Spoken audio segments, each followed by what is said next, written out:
Welcome to our channel. Today we how to enable Adobe Acrobat to organize PDFs with rules step by step clearly. Open Adobe Acrobat on your computer. Navigate to the Tools tab on the upper left corner of the interface. Scroll down to locate the Organize Pages tool. Click on Organize Pages to open the page organization options.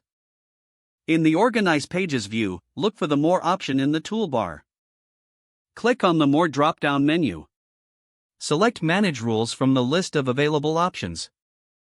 In the Manage Rules dialog, click on the Add Rule button. Enter a descriptive name for your new rule in the provided field.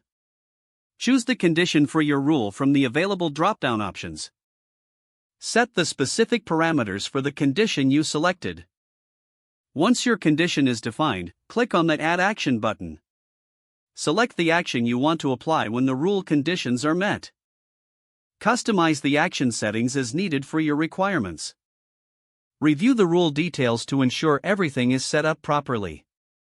After reviewing, click the Save button to add the rule to your list. Your new rule will now appear in the list of existing rules. To enable or disable the rule, simply use the toggle switch next to its name. Once enabled, the rule will automatically apply to your PDF organization tasks.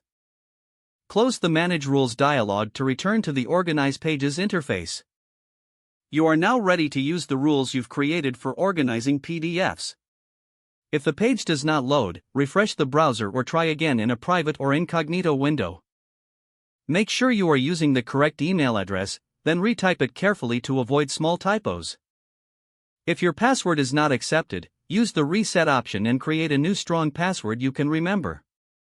Check your spam folder for verification or security emails, then complete any requested confirmation steps. Enable two-factor authentication if available to improve account security and reduce unauthorized access risk. After signing in, review your profile details so your contact information and settings are accurate and current. If you see an error message, note it down and try again after restarting your device and internet connection. Don't forget to like this video and subscribe to our channel for more step-by-step tech guides.